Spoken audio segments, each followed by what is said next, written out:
the Marina run. I'm just pulling out of the gas dock right now. I just counted 23 wave runners, 2 boats, and someone even brought a dinghy. We're riding all the way from where we're at right now, which is Antelope Point Marina, 100 miles up to Bullfrog Marina. We're gonna stop, fill up on fuel, and maybe grab a bite to eat. And we're turning around, we're coming back. We took a bunch of wave runners, 25 wave runners from Antelope Point Marina all the way across Lake Powell to Bullfrog Marina. Hung out there for a little bit, got some fuel, and came all the way back. Now, there was a lot of time and effort and planning that went into this event, and so I just wanted to give you guys a little bit of a recap of how it all went. So the way that this all started was I made a video in my car. I want to ride a wave runner from Antelope Point Marina all the way to Bullfrog. I'm driving around, I had just been to the lake, and I thought to myself, it would be so fun to go ride from Antelope to Bullfrog and back. I don't want to do it by myself. I got my couple buddies that'll do it with me. I want more. If you really are up for it, you're willing to like saddle up and go on some crazy adventures, like follow me, message me, DM me. Like, I had never done that before. I'd never even been from Antelope to Bullfrog in a boat, let alone on a wave runner. So I got on my phone, made a little Instagram video, said, hey, wouldn't this be pretty cool? And people actually were like, yeah, this would be cool. Like, I would actually totally do this. Let's make it freaking happen. I want a community of bros or even just friends who are down to go do this stuff. You know, people who comment stuff, like, you never really know if that's reality. But I was like, hey, I'm more than willing to march down the path and see what it looks like. So started doing some math, started doing some research, made another video, said, hey, well, if this is the reality, if we really want to do it, then, you know, this is what everyone needs to know. You got to have a nice wave runner, because breaking down in the middle of the lake is not only inconvenient, it can be pretty dangerous. 2, I need to figure out if people are actually going to come. So I made a little form. I said, hey, if you fill out this form and like you're really serious, like just fill this out, tell me you're going to come, what you're going to ride, who you're going to come with, and you know, let's make this happen. And then the third thing was I was like, the wave runner's got to be able to make it 100 miles. So it's 100 miles from Antelope Point Marina, which is a gas station there, and it's 100 miles from there to Bullfrog. And at Bullfrog there's a gas station as well. And so that means that you have to get your wave runner to go 100 miles, which, you know, based on my calculations and internet searches, I never pushed a wave runner to its limits, but based on my calculations, you can go about 80 or 90. So then it, you know, became an issue of, okay, you got to carry some fuel. But if you got to carry fuel, you got to carry gear, right? You got to carry food and some snacks. And for me, I got to carry all my camera gear and all that kind of stuff. Got to keep it dry, safe, this, that, the other. So a lot of planning went into it. And then all of a sudden, there were 20 people on my list. They're like, oh, we're excited to come.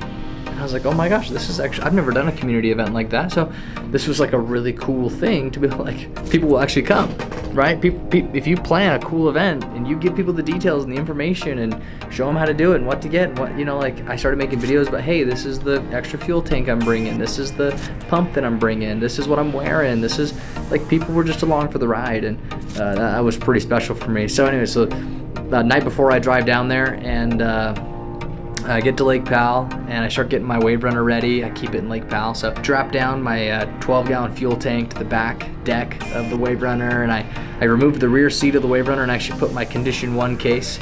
In the Condition 1 case was all my camera gear. So I had a drone, the drone controller, and then a bunch of like accessories, a phone charger, a couple things like that. There's another little storage compartment underneath that I put some like beef jerky and some oatmeal packets, and then I put a suction cup mount for my camera on top of it. So I had this rear view camera, and then up on the front put a roll bar mount on the handle for another camera, and then I put one up on the front just on a sticky mount.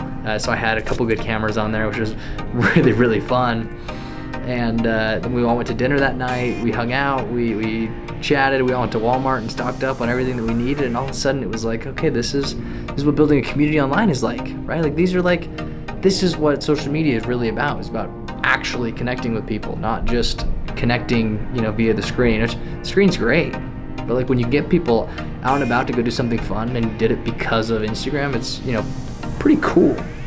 So anyways, next morning, 7 a.m., we're all at the marina and I'm just in shock. There are tons of wave runners, multiple boats. All right, hey, I just want to say a huge thank you for all of you guys for coming.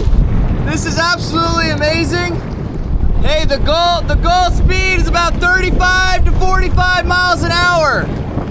All right, 35 to 45 miles an hour. That's gonna be the best Fuel miles per gallon for each of you. We want to make sure that we all get it. There's two big boats. Somebody came in a dinghy, and then a bunch of people just on nice Waverunners all out in the marina, getting ready to roll. And I took some videos of everybody kind of getting ready, shook as many hands as I could, said hello to everybody. We got in the Waverunners, got right out to breakwater, and we said a prayer all together, and then we took off. Let's do it, boys! Ready? Let's go, baby!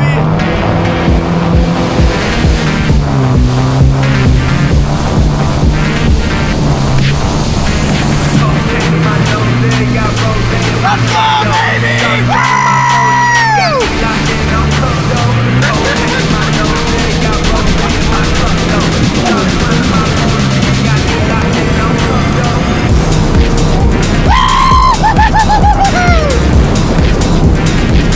This is insane! There's so many of them! Now, I planned this trip in October, the beginning of October, thinking, okay, it's barely going to be warm enough. It's a little cold to swim and get out and, go, but warm enough to, like, be on the Waverunner, maybe get splashed wet, whatnot. But it also would be not busy, and so the water would be calm, because that's kind of a big deal, right? If the water's calm, then you can go faster, it's a little easier on your back and whatnot. And the second we got out there, wind, boom, windy, right? I mean, it was windy. And so the wind made it so it was super choppy. And so that made it for one heck of a day. But I mean, honestly, we boogied. I was thinking it would take us like 5 hours. It took us like 3.5 to get all the way to Bullfrog. I was also thinking that I wasn't gonna make it on one tank, 94 miles or 95 miles, and I made it on one tank of gas. Now I was blinking like it was bottom of the barrel as far as how much fuel I had, but I made it. So I had 12 gallons of extra fuel, so I had plenty. But I also made it on just the single tank. I was riding a Waverunner GP 1800 SVHO. So Yamaha, it was gray ski. Got there, we hung out for a little while, my phone had died. And so I was like, oh, well, I was gonna text my family and my girlfriend and say I'm alive and I'm okay and I made it here, but nope, none of that. Just figured I'd just, like, it is what it is. So we all filled up, hung out, everyone was like kind of waddling around, looking like they'd been riding a horse for, 3 days, like they're like bow-legged walking around. And anyway, so then after that, we all loaded back up, and then people kind of made different decisions from there. So a group of people went camping. So they were like, hey, we're actually gonna stay in Bullfrog and we're gonna camp. That sounds like tons of fun, whatever. I said, sweet, you guys camp, and let me know tomorrow when you get back safe, just to make sure. A couple people were like, hey, we're gonna drive home tonight, so we're gonna boogie straight back. It was like, okay, so a certain group just went straight back. And we said, okay, if we catch you in the channel, we'll help you, but otherwise just get straight back and let us know when you get there.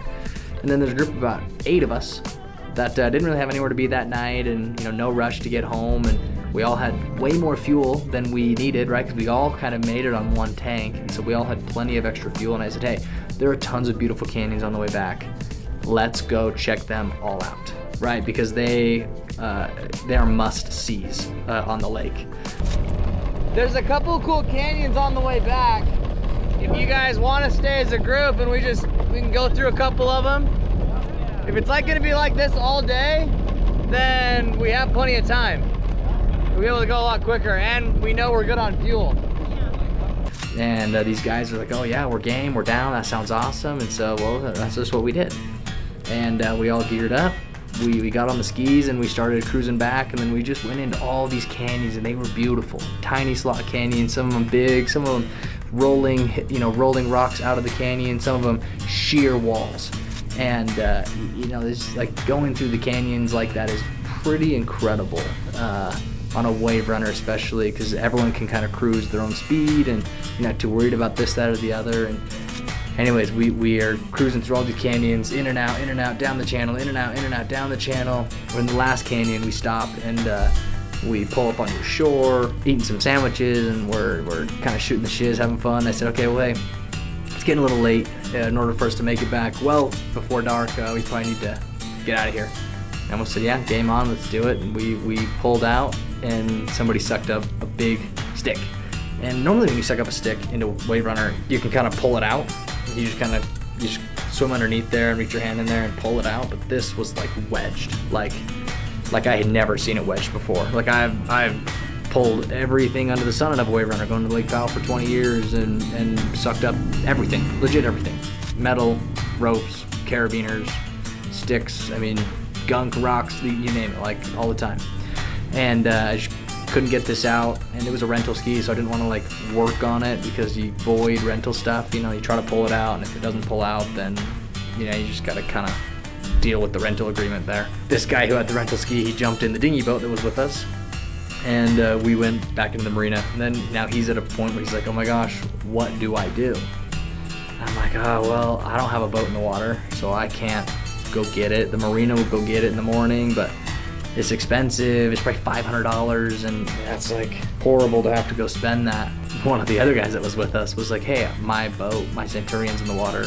Let's go get it right now. Now it was like 9 p.m. After riding a Waverunner for 12 hours, it felt like 3 a.m. So I was like peak tired. But I said, I'm in. Let's go do it. Whatever. We jump into Centurion. We start going 5 seconds into the boat ride. I'm out. Out cold. We're like the hour and 15-minute drive out there.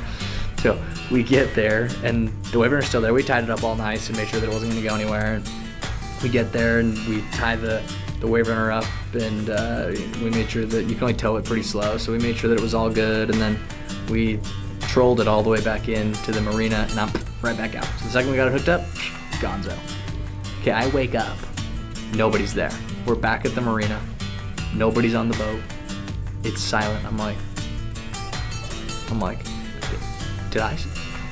So anyways, I text my buddy who came with us, Ryan, and I'm like, hey dude, like, you know, how long have we been back? He's like, oh, like an hour ago.